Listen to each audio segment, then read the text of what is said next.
The time has finally come that we will see if Donna Adelson decides to testify in her own defense. Day 7 of her trial wrapped up on Tuesday, and the defense was looking a little sloppy. It's a great day for a great day. My name is Sydney Rushing. I'm a criminal defense attorney in the state of Michigan. Now let's talk about it. Morning started off with the defense making a motion for acquittal, aka a directed verdict motion. The judge ended up denying it. Now they do this for appellate purposes, because even if you think that motion's not going to win, you always give it, because it can be ineffective assistance of counsel if you don't make it. Basically what it says is, even when the judge views everything in the light most favorable to the prosecutors, that no reasonable jury could come back and convict her, and that's when they would grant it. However, in this case, he denied. Let's just say that this day was a shit show, to say the least. Violation of a sequestration order. We had tons of objections, breaks, just the defense just did not look its best, let alone prepared. Let's jump right into it. Witness number 1, Ann Cunningham was called. She's a friend of Donna Adelson. She said that Donna called her hysterical, that Dan was unalived, saying the family was headed to Tallahassee, and that she was worried about Wendy and the kids.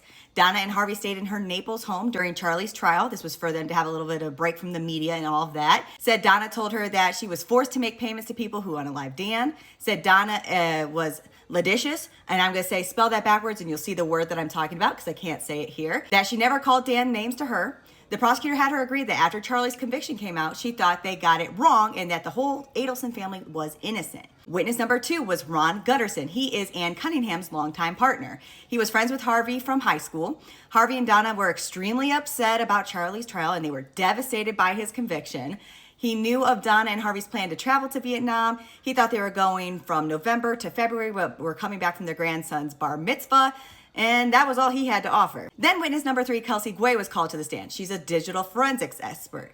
She reviewed cell phone records for Harvey, Donna, and Charlie, as well as the PowerPoint from Sergeant Corbett. She set her focus on Donna's cell phone information, though, specifically. During her analysis of all these things, she found significant discrepancies from the prosecution's assertion that Charlie attempted to communicate 417 times between May of 2014 and July of 2014 with his mom, and that she only found 383 contacts, and only 69 of those were actually connected.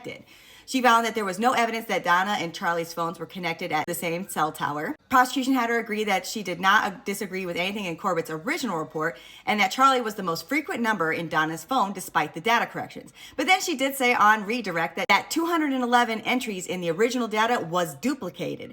She also said that apps like WhatsApp and Viber do not store records and would not appear in detailed records. Witness number 4, Richard Chagrin, was called. He's a family friend. He helped them book the travel to Vietnam after Charlie's conviction. He said the couple was shocked and distraught during their meeting.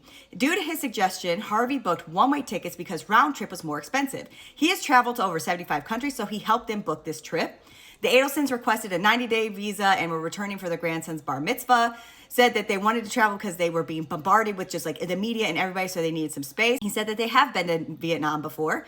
The prosecution asked if a traditional Jewish grandma would suggest dressing her grandkids up in Nazi uniforms, and he responded, not to my knowledge. Then we had witness number 5, Tarana Khan. She's a paralegal who used to work for the Federal Public Defender's Office in Florida and now is a private investigator. She was hired to interview one of the jailhouse snitches, specifically Patricia Byrd. Byrd did not tell her that Donna confessed, and said she did not record the interview with Byrd, and that the attorney didn't request that she do so either. And we had witness number 6, Eddie Varnes.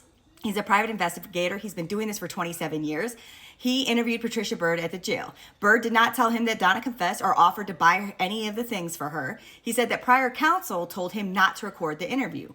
The prosecutor pointed out that she was interviewed before she became a state witness, and then said it was not a surprise to him to learn that prior counsel had Miss Byrd listed as a witness, but didn't know why this counsel didn't. Then, before defense could call the next witness, the jury was taken back to the jury room because the next witness was not properly sequestered. He was in the courtroom when he wasn't supposed to be. Judge Everett ultimately let this person testify. That was witness number 7, Tim Kelly. He's a realtor. He was contacted by Dan in 2011 about finding a home in Tallahassee for Donna and Harvey. That's all he had to offer.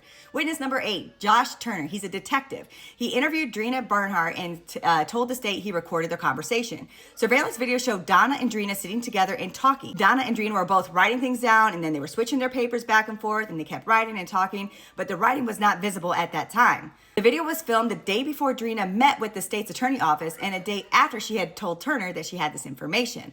She said that Drina got Donna to sit down and talk, not the other way around. Cross-exam, he had it shown that Drina claimed Adelson solicited her to give false testimony by copying a script in her handwriting and returning it. He said that Drina didn't know in advance about her interview with authorities, and she just so luckily had the notebook that day. And that's it for day 7. I think that these witnesses may have muddied the waters a little bit. I'm not sure they helped.